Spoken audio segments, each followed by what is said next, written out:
Gagawa tayo ng low-carb buko salad. Ang una nating gagawin, maglagay sa kaldero o kawali ng coconut water from a matured coconut o ang tinatawag na niyog panggata. Pagkatapos, maglagay ng all-purpose cream. Haluin ng maigi. Then add green dahan pure allulose. Ang dami ng sweetener na ilalagay ay depende po sa inyong panlasa. Haluin ng maigi at hayaang kumulo. If you love this recipe, please like and share and follow me for more low-carb recipes and health tips. Off na po yung apoy kapag kumulo.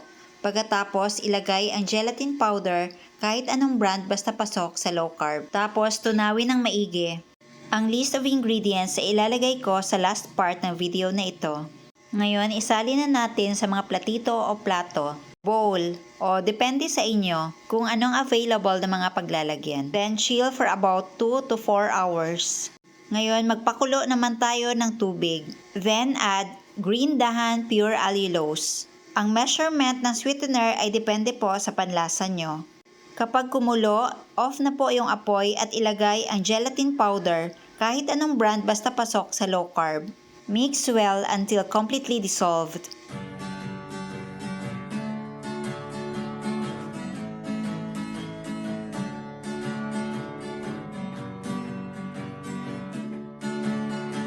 Ngayon, isalin na natin sa bowl or kahit anong available na lalagyan. Sa tindahan, low carb essentials ay kumpletong matatagpuan. Katulong mo sa pag-ayos ng iyong kalusugan. Marami kang pagpipilian At maglagay lang ng few drops of buko pandan flavor. sa Jetter's tindahan. Dito naman sa isang bowl ay mango flavor.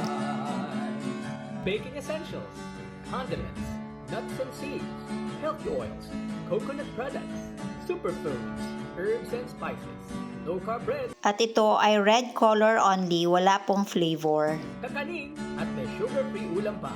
Happy ang pamimili sa At itong panghuli, kunwari ay nata de coco. Lalagyan ko lang ng all-purpose cream, haluin ng maigi, then chill for about 3 to 4 hours. Jetter's Green Dahan.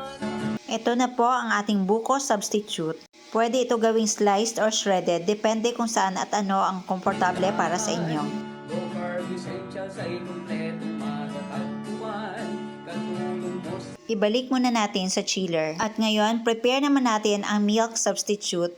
Sa isang mixing bowl, maglagay lang ng all-purpose cream. Then add vanilla flavor and green dahan golden monk fruit erythritol blend. Maglalagay din tayo ng green dahan Himalayan pink salt. Ang salt po kasi ay nakaka-enhance ng tamis. Haluin ng maigi. pag-ayos ng iyong kalusugan. Marami kang pagpipilian sa Jetter's tindahan.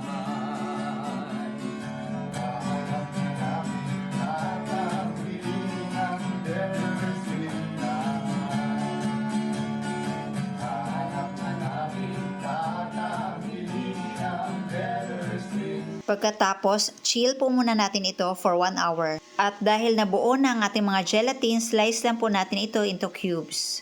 Ito ang ating buko pandan flavor. Ito naman, ang nata de coco substitute.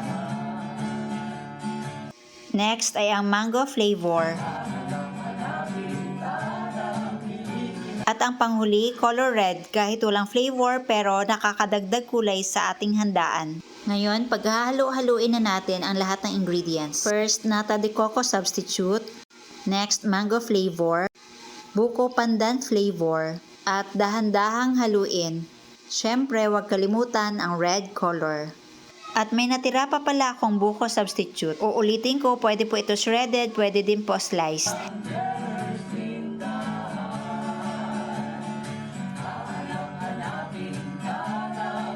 At ihalo ko na rin ang ginawa ko kanina.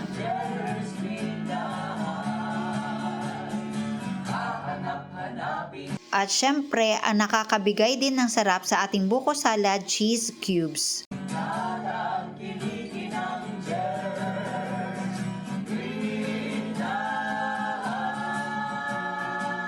At dahan-dahang haluin lahat ng ingredients.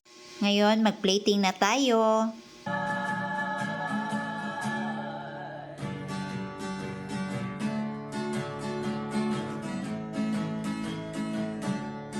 At ito na ang ating low carb buko salad. Sa kulay pa lang kuhang-kuha na ang tunay na buko salad.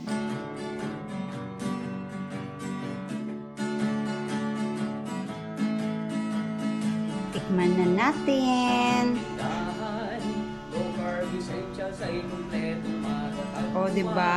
Katulong Parang sa totoo talaga. pag-ayos ng iyong kalusugan.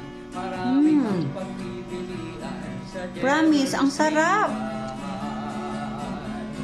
Baking essentials. Ayan, oh. Nuts and seeds. Healthy oils. Coconut products. Superfoods. Mm. Herbs and spices. Low-carb breads. Kakanin. At may sugar-free ulam pa. Happy ang pamimili sa Cheddar's Green. Promise talaga guys, you must try this. As in, sobrang sarap. Kumpletong matatagpuan. Katulong mo sa pag-ayos ng iyong kalusugan. Marami kang Tingnan nyo naman guys, parang buko salad talaga.